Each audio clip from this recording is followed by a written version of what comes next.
I'm your other anchor, Sean Francis, and because you may have all been hunkering down from a bunch of tornadoes and extreme storm warnings that are coming over this next week, we are bringing you the top local and national world news you may have missed. You're welcome, Grand Rapids, and this is NewsFlash. Ding dong. Our top story tonight. The music world, or at least a very specific section of it, waited expectantly for Kanye West's surprise new album, Donda, named for his late mother, to be released this past Friday after he hosted a listening party at the Mercedes-Benz Stadium in Las Vegas. But, as with all things involving Mr. West, it can't be that simple. He's postponed the release now to August 6th, and has effectively moved into the stadium. He has hired a private chef to feed him his meals. He has turned a section of the stadium into his own private recording studio, and he is making last-minute tweaks on the album before he inevitably delays its release another week or so, or probably just continues to just refix things as it comes out. So we're not really sure why he's being so precious about this. If anyone still actually cares about what his new album sounds like, they're going to be on board whether it's up to his standards or not. However, it appears as though his inability to give up the endless demands for do-overs, he's continuing to learn the wrong sorts of lessons from Donald Trump. Just not nailing it. And who hosts a listening party? Like, the people that are interested are already there. Oh, yeah. You know? Yeah. We don't care. Come on. In other music news, country singer Morgan Wallen gave his first public interview since being dropped from his record label after a video of him using the racial slur not just went viral. In the interview with Michael Strahan, Wallen said that his use of the word was playful and that he didn't mean it in a derogatory manner. On the other hand, the next statement I make is meant in a derogatory manner. Morgan Wallen's a fucking idiot. Yeah. So there's that. Mm-hmm. As viewership and attendance at professional sporting events continues to decline, Disney-owned property ESPN is investigating new avenues to maintain their revenue stream. And so, the obvious next step, ESPN Drama. Yes. Sport-themed movies detailing the rise to superstardom, the product endorsement deals, the corruption, the drug use, the domestic violence, the falling to guest spots on reality TV, and the headline content on the new network. And in a new, unrelated story, Disney is also launching Hollywood Drama. The actor-performer-related themed movies will detail the rise to superstardom, product endorsement deals, corruption, drug use, domestic violence, then falling to guest spots on reality TV. The biggest difference here, though, more Scientology. Way more. Surprisingly more. The Atlanta Motor Speedway is getting a major overhaul to improve NASCAR racing. We need to improve it, guys. No. Silly, it's not 50% fewer races, or 50% fewer anti-vaxxers, or even fewer mullets. They need just like a no mullet policy. Right. That is not the case. Hint, it's about the actual track. And it's not an introduction of those pesky, confusing right-hand turns that are lacking from all NASCAR courses. It's an increase of the turn bank from 24 to 28 degrees. So, huzzah! Woo! That'll increase viewership right Progress. there. Yeah. Thanks, Ryan. Joshua David Stein, food writer and parent, released a new book titled Cooking for Your Kids at Home with the World's Greatest Chefs. Stein consulted dozens of world-class chefs that are also parents to fill the book with an arsenal of recipes and techniques to win the battle at the dinner table. Recipes include simple fruit kebabs and something that I've never heard a single toddler ever order, a chicken leek and tarragon pie. Notably absent from the book are recipes that they'll actually enjoy, like a peanut butter jelly sandwich that they can tear apart, deconstruct, and smear in their hair, or 7 Cheerios that they just shove up their nose. So It would be hair up here. They don't have hair up here yet.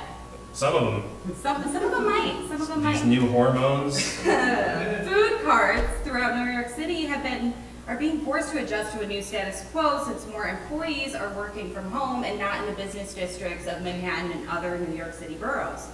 Fewer workers means slimmer profit margins for the carts, trucks, and other mobile eateries. Food cart owners are not the only ones lacking, though. Those employees that did return to work have been left with way fewer options to contract listeria, salmonella, E. coli. They do have maybe hot dog water cocktails. Ooh, that sounds good. There you go. Appetizing. Fred Durst's favorite drink.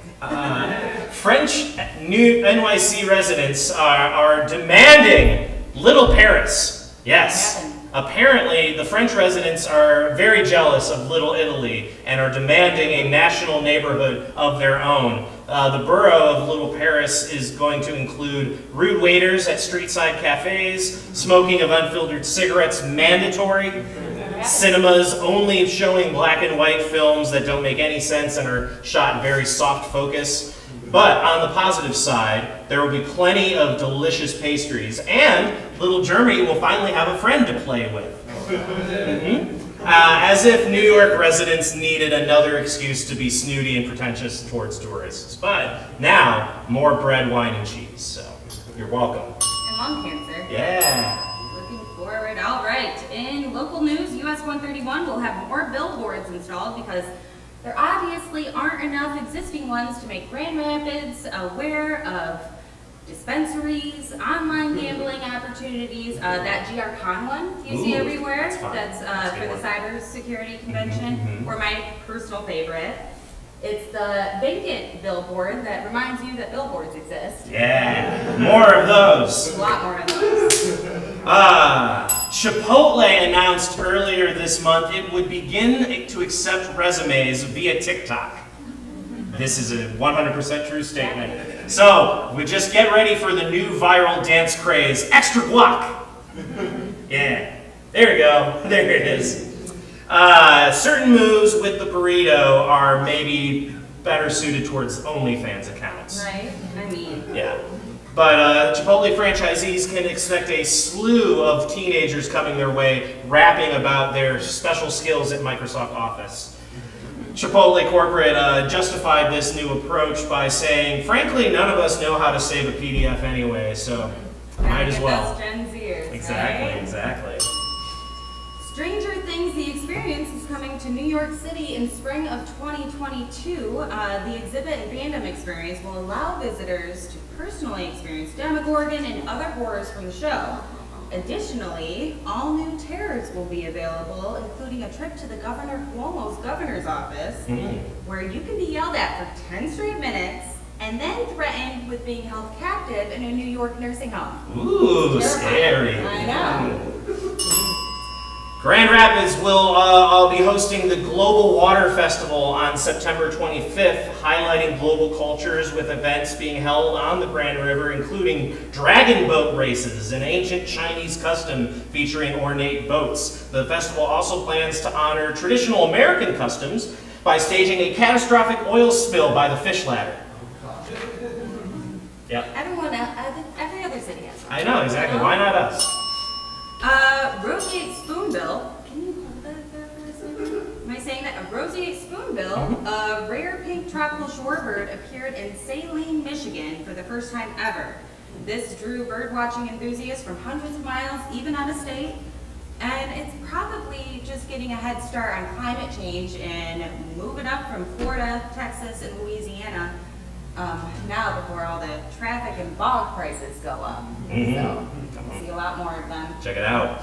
While Facebook is doing its part to combat COVID vaccine misinformation, some anti-vaccine groups are changing their groups to dance party themed groups, switching their anti-vaccine rhetoric for coded euphemisms about dancing. So beware of the next invite you get to a silent disco, because it could be silent but deadly.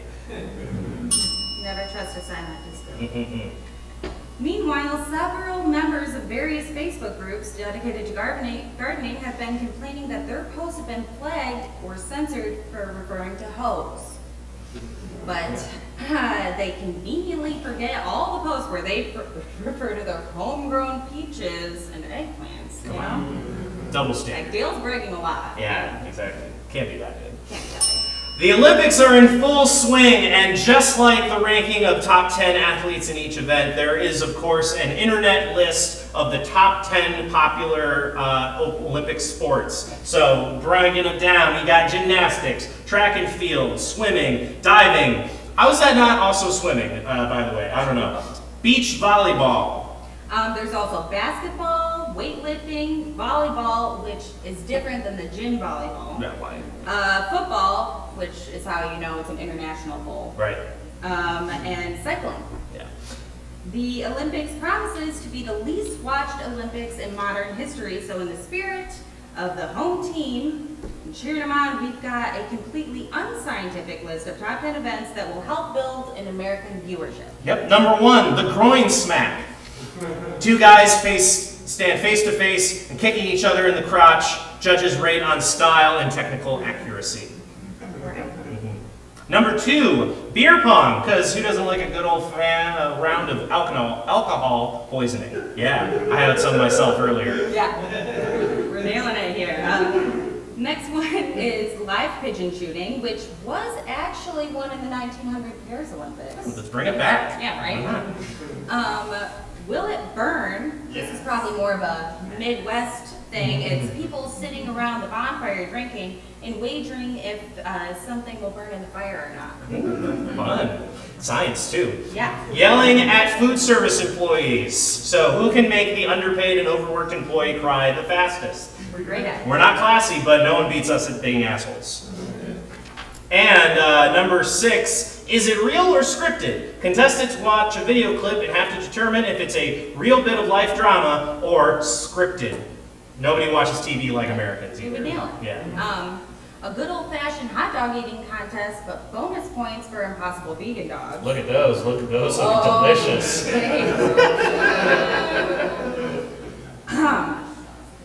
And skip it, because we love nostalgia, Mhm. right? Yeah. I would nail that game. Yep. And the last 2 here, non-apologies. A disgraced celebrity or politician bends over backwards trying to make people less mad at them without actually admitting that they did anything wrong. That's key. Yeah. And finally, number 10, something with guns, fireworks, and alcohol. Use your imagination. Yeah, it's a freestyle event.